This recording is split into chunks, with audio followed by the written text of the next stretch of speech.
આજના વિડીયોમાં સાંભળીશું અધિક માસની વ્રત કથા। એક વખત ઋષિ મુનિઓએ નારદ મુનિને પૂછ્યું કે અધિક માસને મલ માસ કેમ કહેવામાં આવે છે અને તે પછી પુરુષોત્તમ માસ કેવી રીતે પવિત્ર બન્યા તે કથા કહો। ત્યારે નારદજીએ પ્રાચીન પુરાણોમાં વર્ણવેલી કથા કહી। ચાંદ્રમાસ અને સૂર્ય વર્ષના ગણિતમાં તફાવત આવતા એક વધારાનો માસ ઉત્પન્ન થયો। આ માસને કોઈ દેવતાઓએ સ્વીકાર્યો નહીં, તેથી આ માસ દુઃખી થઈ દેવલોકમાં ગયો। બધા દેવોએ તેને ત્યજી દીધો અને મલમાસ કહીને અપમાન કર્યું। દુઃખી થયેલા તે માસ અંતે ભગવાન શ્રી કૃષ્ણની પાસે ગયા અને રડતા રડતા પ્રાર્થના કરી કે હે પ્રભુ, બધા મને અપવિત્ર અને નિષ્ફળ માને છે।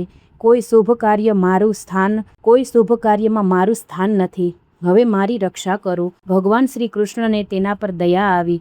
તેમણે કહ્યું કે હે માસ, આજથી હું તને મારું નામ આપું છું। તું પુરુષોત્તમ માસ તરીકે ઓળખાશે। જે ભક્ત આ માસમાં જપ, તપ, દાન, સ્નાન, વ્રત, કથા અને ભક્તિ થોડા કરશે તો પણ અગણિત ફળ મેળવશે। ત્યારે દેવતાઓએ પણ આ માસને નમન કર્યા।